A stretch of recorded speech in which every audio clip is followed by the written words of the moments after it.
Hello, how you doing? 1, 2, 3, let's switch this up.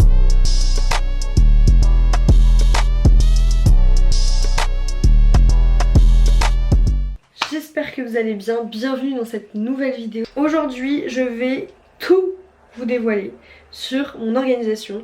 Je reçois beaucoup de questions à propos de ça sur Instagram parce que apparemment j'ai l'air très organisée d'extérieur. Oui, c'est le cas, mais genre, je sais pas, quand t'es dedans, t'as pas forcément l'impression d'être non plus d'avoir un master là-dedans, tu vois ce que je veux dire? Mais bref, aujourd'hui je me suis dit que j'allais vous partager en tout cas comment moi je fais, comment moi je m'organise, et vous allez prendre simplement les infos qui vous correspondent, qui vous intéressent, que vous voulez essayer. Bref, vous faites comme vous le souhaitez. Alors, on va aller directement dans le vif du sujet pour pas que ce soit trop long. Moi je fonctionne autant un peu la vieille école avec le papier, autant un peu moderne avec Google Agenda. Je suis amoureuse de Google Agenda.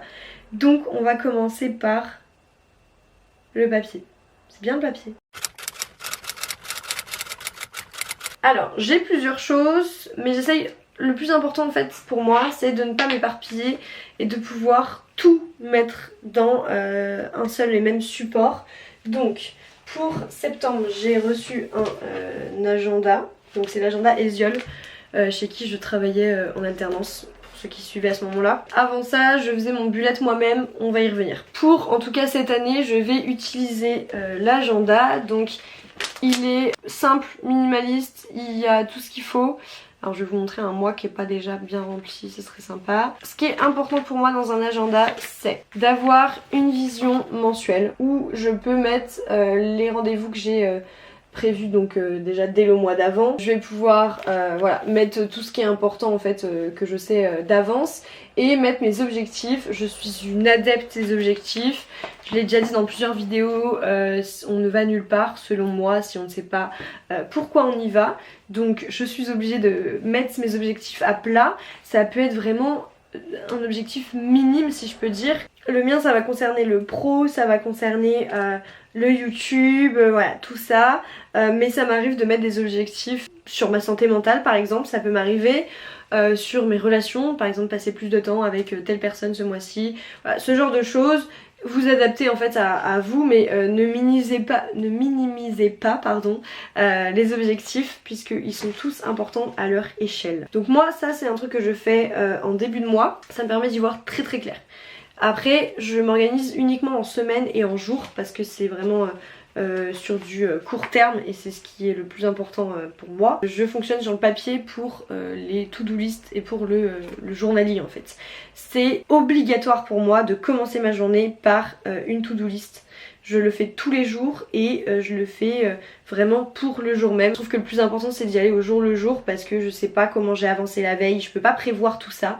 Donc vraiment mes to-do list c'est au jour le jour et c'est généralement assez chargé. Je me mets 3 tâches prioritaires. Genre c'est obligé, c'est les 3 que je dois absolument faire aujourd'hui. C'est très dur de choisir uniquement 3 tâches. Néanmoins, si tu te mets une to-do list super longue comme ça et que tu te dis elles sont toutes autant importantes, et bien sache que c'est impossible de tout faire en une journée. En tout cas en gardant un bon équilibre de santé mentale et en continuant de manger, dormir et se reposer. Voilà. C'est impossible. Donc c'est comme ça que je fonctionne, je mets 3 tâches très importantes et le reste de ma to-do list chaque jour. Donc là par exemple si vous voulez voir mon agenda, au niveau de mon agenda vous voyez j'ai les to-do list en fait en haut.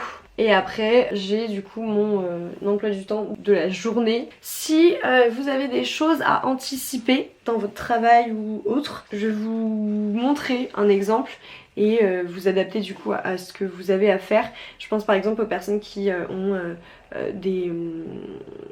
ça peut être des mails, des newsletters à préparer, ça peut être des... en tout cas des choses qui se préparent sur le long terme, donc un mois ou même une semaine et voilà tu veux y voir clair. Moi ce que j'ai fait par exemple, tu vois là j'ai listé toutes les vidéos qui vont sortir ce mois-ci et je me suis fait un code couleur. Donc si c'est en rose c'est qu'elle est écrite, si c'est en violet c'est qu'elle a été tournée, si c'est en vert c'est qu'elle a été montée et si c'est barré en marron c'est qu'elle a été publiée. J'ai mis ma petite légende juste en bas et voilà je me réfère à ça. Je garde en fait un œil que sur ce papier là, c'est à dire que ce papier là est forcément à jour. Si autre part sur une note je ne sais où, sur un papier volant j'ai noté quelque chose, je ne le prends pas en compte, enfin en tout cas je veux dire c'est secondaire puisque c'est ça qui est prioritaire pour moi. Je fonctionne évidemment avec des petits post-it aussi, mais ça c'est mon côté un petit peu plus loufoque. Qu'est-ce que je raconte? Bref, c'est ce côté-là en tout cas qui fait que j'ai 1000 idées à la seconde et que il faut que je note absolument rapidement. Et donc le fait de noter sur des post-it, ça me permet de quand même les mettre dans mon agenda, tu vois. Si la note est finalement s'avère importante, et bien je peux la mettre dans mon agenda et la garder sous mes yeux à tout moment. Voilà pour le côté papier. Passons au côté Google Agenda, mesdames et messieurs. J'adore! Je vous mets des screens là. Yep. Mais ne prenez pas peur, d'accord, ça va aller. Non, je ne suis pas folle. Alors, je vais vous screener mon mois. Mon dieu. Sachant que je filme ça vraiment, genre je suis pas encore en septembre quand je le filme. Donc j'ose imaginer à quoi ça va ressembler en septembre, mais c'est pas grave. Ça pourrait angoisser certaines personnes, moi ça ne m'angoisse pas. Voilà, c'est un détail à tenir, à prendre en compte. Donc voilà, j'ai ma vision du mois où je mets tout. Sachant que je travaille sur les réseaux, ça veut dire que je mets également toutes les sorties sur YouTube, les sorties sur Instagram, les sorties de mes clients aussi. Donc c'est pour ça que ça peut être beaucoup. Je mets également tout ce qui est perso, donc si j'ai un week-end chez quelqu'un, si je reçois du monde chez moi, je le mets parce que vu que j'ai tout mon pro ici, ça me permet de voir si je peux recevoir, si je peux me déplacer ou sinon je vais avoir du travail. Ensuite on va aller voir une petite semaine. Je mets en fait des trucs qui sont pour la journée entière. C'est par exemple mes posts pour l'atelier. Je sais pas pourquoi je fais comme ça. J'ai pas de justification, donc là vous faites comme vous voulez. En tout cas j'alterne entre les choses que je mets à l'heure exacte. Par exemple le CEOD. J'ai le CEOD à 7h et j'ai en haut les 3 petits trucs là qui vont arriver dans ma journée. Ça veut dire qu'il n'y a pas forcément d'heure. Par exemple voilà, filmer mon organisation, j'ai pas forcément d'heure pour le faire. En fait ce qui est très pratique selon moi avec Google Agenda, c'est que j'ai un code couleur. Vous le voyez sur les screens, j'ai un code couleur pour différencier, donc ça va être YouTube, l'atelier donc qui est ma micro-entreprise, le perso, donc ça me permet d'y voir très très clair. Genre si on est samedi, je sais que je suis en off, j'ai pas besoin de regarder tout ce qui est en violet, en beige, en violet plus foncé d'ailleurs, voilà. Tout ce qui n'est pas gris, donc qui est ma couleur du perso, je ne le regarde pas et ça me permet de les voir très très clair, donc ça fonctionne entièrement pour moi le code couleur comme ça. Je mets vraiment voilà tous mes rendez-vous fixes, je mets des rappels si besoin. En général j'oublie pas mes rendez-vous mais on sait jamais. Vaut mieux mettre des rappels. Donc voilà, je me mets des rappels. Combien de fois j'ai dit le mot rappel? On commence à en avoir marre. Et très très important, je vais vous screener ça. J'ai le widget. Donc moi j'ai un iPhone. Et donc sur iPhone tu peux mettre des widgets, ça s'appelle. Donc vous voyez là le petit carré Google, enfin vous voyez la date là. Ça me permet de voir tout ce qu'il y a à faire le lendemain. Genre si tout est passé dans ta journée, ça te met tes tâches du lendemain ou tes rendez-vous du lendemain. Et ça, c'est génial parce que juste j'ouvre mon écran et je vois en fait si ça va être une grosse journée, si y a des trucs qui sont importants. J'ai tout directement en fait sur mon écran comme ça et ça c'est génial. Je vais juste finir sur le fait que je suis en train de travailler sur le fait de créer mon propre agenda. Alors dans un premier temps pour moi, juste parce que c'est très compliqué pour moi de trouver un endroit qui regroupe tout parce que j'ai beaucoup d'organisation. En fait je suis une fan de l'organisation. Donc j'organise mon budget, j'organise donc mes jours, j'organise mes rendez-vous, j'ai des notes en vrac, j'organise mes vidéos YouTube, j'organise mes posts Instagram, enfin j'ai beaucoup de choses à noter et donc forcément il n'y a pas d'agenda qui regroupe tout ça encore, enfin je veux dire c'est très personnel, donc je vais très certainement me faire mes propres fiches. Je vous mets quelques exemples ici que je suis en train de faire, c'est encore en travail mais voilà.